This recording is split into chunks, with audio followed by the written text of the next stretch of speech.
La rage. Rien que le nom fait un peu froid dans le dos, et à juste titre. C'est une maladie qui, une fois les symptômes apparus, ne pardonne pas. Elle est fatale. Et pourtant, et c'est vraiment le cœur du sujet aujourd'hui, elle est aussi 100% évitable. Comprendre ce paradoxe, eh bien, c'est tout simplement savoir comment survivre. Alors, pour commencer par la base, qu'est-ce que c'est la rage? C'est une maladie virale. Mais attention, elle ne se balade pas dans l'air. Non, elle se transmet par un contact très direct, la salive d'un animal infecté qui entre dans le corps. Et ça, c'est presque toujours par une morsure. C'est vraiment ce moment-là qui est le point de départ de tout. Regardez bien ce chiffre. 3 à 6 jours. Ce n'est pas le temps que le virus met à s'installer. Non, non. C'est le temps qu'il reste à vivre une fois que les premiers signes de la maladie apparaissent. C'est une fenêtre d'action incroyablement courte qui nous montre bien l'urgence absolue d'agir bien avant l'apparition de quoi que ce soit. Et voilà. Juste après ce chiffre qui fait peur, voici le message le plus important à retenir. Malgré cette quasi-certitude de mort une fois la maladie déclarée, la rage est totalement évitable. C'est ce paradoxe qui rend la prévention et la connaissance du sujet absolument vitale. Bon, alors, comment est-ce que ça s'attrape concrètement? On va se pencher tout de suite sur le virus lui-même et son mode de transmission de l'animal à l'être humain. Alors, les fondamentaux, c'est quoi? L'agent, c'est le virus rabique. L'endroit où il vit, son réservoir, comme on dit, ce sont les animaux. Ça peut être des animaux sauvages, comme les renards, les chauves-souris, ou des animaux plus proches de nous, comme des chiens errants en ville. Et le mode de transmission est quasi unique, la salive qui pénètre dans le corps, en général via une morsure. Et là, c'est un point super important et plutôt rassurant, il n'y a pas de transmission d'humain à humain.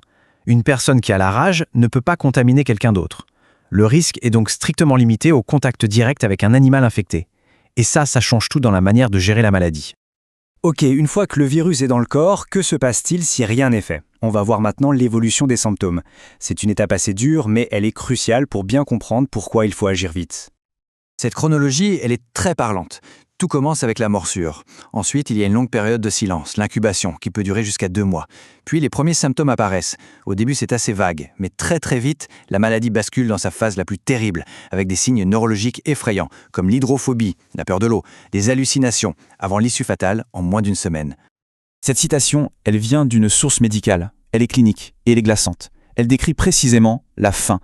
La mort n'est pas juste un concept. C'est le résultat de défaillances physiques bien réelles, provoquées par l'attaque du virus sur le système nerveux central. Et voilà le point de non-retour. Une fois que les symptômes sont là, la médecine est désarmée. Le traitement change complètement d'objectif. Il ne s'agit plus de sauver la vie, mais simplement d'apaiser la souffrance et l'angoisse du patient dans ces derniers jours. C'est pour ça que chaque geste posé avant ce stade est littéralement une question de vie ou de mort. Allez, on passe maintenant à la partie la plus importante, la plus concrète. Que faire après une morsure? Parce qu'il existe un protocole, des gestes simples, mais qui peuvent absolument tout changer. Le tout premier réflexe, c'est le plus crucial et il doit être immédiat. Il faut nettoyer la plaie, mais pas n'importe comment, à grande eau et avec du savon. C'est la toute première barrière. Ensuite, on rince bien, on désinfecte et on vérifie au passage si on est à jour pour le tétanos. Et enfin, étape clé, on évalue le risque pour savoir quoi faire ensuite.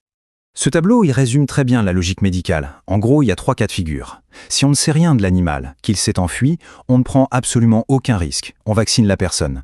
Si l'animal est mort, on l'analyse, mais par précaution, on commence le traitement.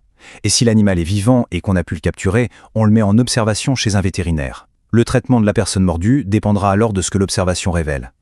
Après les premiers soins, la science nous offre l'arme ultime, le vaccin.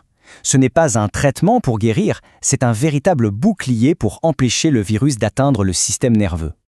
Il existe 2 protocoles principaux pour cette vaccination après exposition. Qu'il s'agisse du protocole un peu long de l'OMS ou du protocole court, l'objectif est exactement le même. Apprendre au système immunitaire à reconnaître, intercepter et détruire le virus avant qu'il ne soit trop tard, avant qu'il n'atteigne le cerveau. Il faut bien retenir ça. Une fois qu'une personne a été mordue, la vaccination faite le plus tôt possible est la seule et unique façon d'empêcher la rage de se développer. Il n'y a pas de plan B. C'est une vraie course contre la montre, mais c'est une course que la médecine moderne nous permet de gagner à chaque fois si on agit à temps. Pour finir, il faut savoir que la rage continue de tuer des milliers de personnes chaque année dans le monde. Pas parce qu'elle est incurable, non, mais parce que la prévention n'est pas toujours mise en place. La connaissance, les bons gestes et l'accès au vaccin sont notre seule arme. La vraie question est donc collective. Est-on prêt à utiliser cette arme partout et pour tout le monde ?